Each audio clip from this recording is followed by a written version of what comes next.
I don't smoke. I don't encourage or promote smoking or drinking. Everything that you have seen in the thumbnail and all that you are going to see in the video are just used as props for entertainment purposes. No bottle or glasses were broken during filming as I was not high on anything, and they are kinda expensive.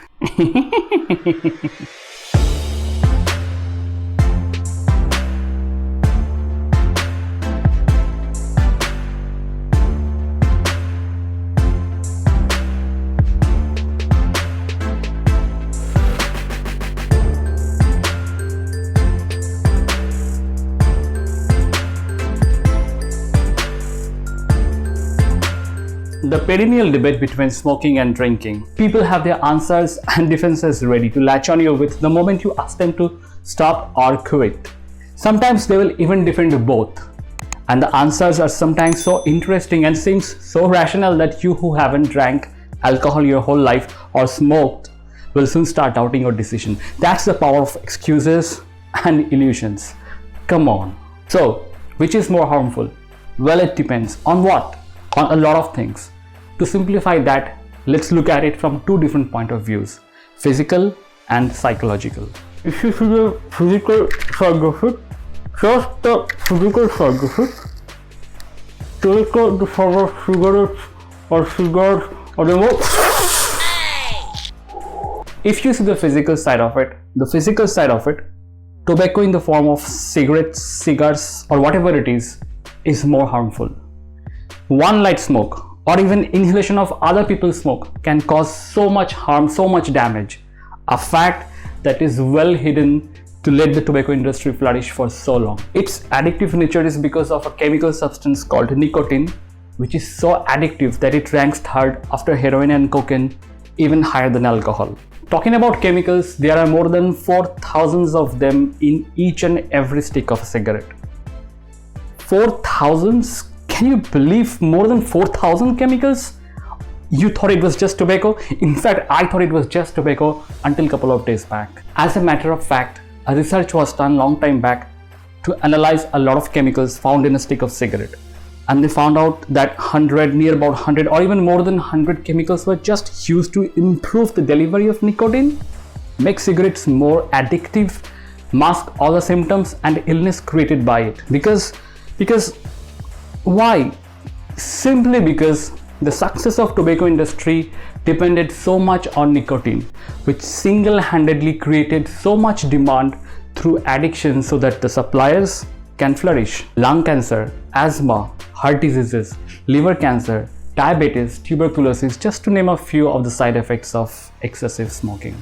Alcohol on the other side, if you look at it, it looks a little bit less menacing when it comes to the damages it can cause, especially if you take it in moderation. In fact, many researches, some of which were funded by alcohol producing companies, talk of conflict of interest, anyway, suggest that a small portion of alcohol is actually beneficial for your health, especially your heart, which reduces the risk of cardiac arrest.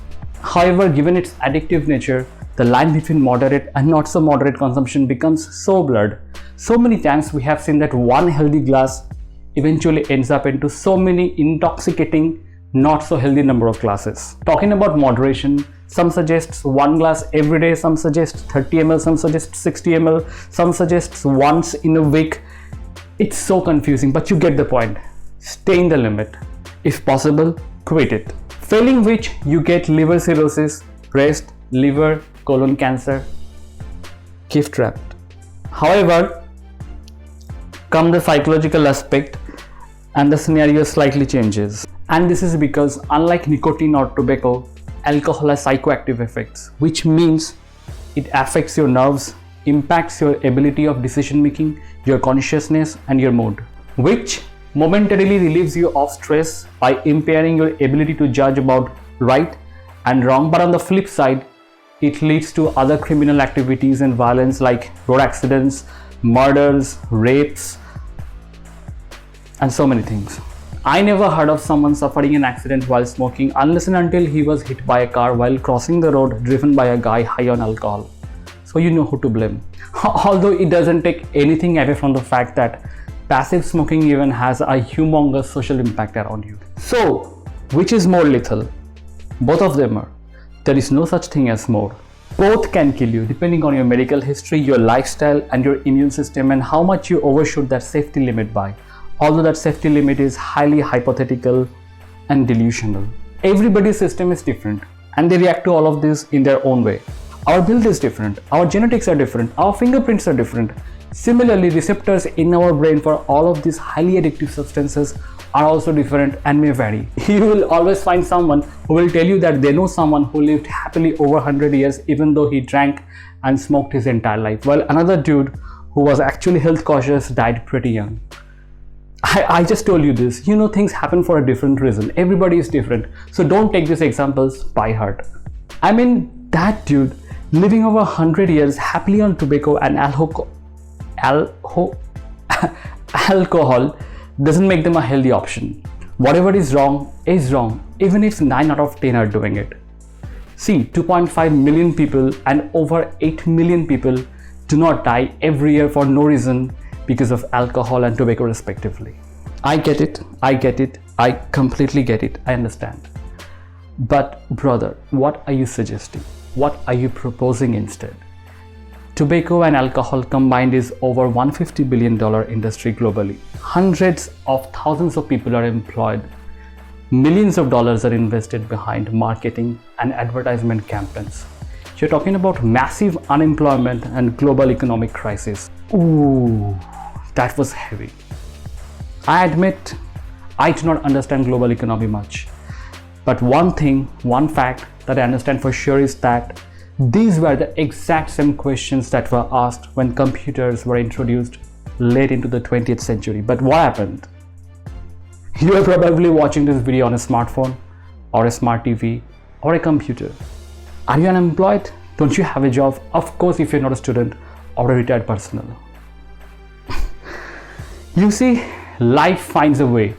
There are and there will always be alternatives. So don't worry about it. Just do whatever is right. Tea? Oh no!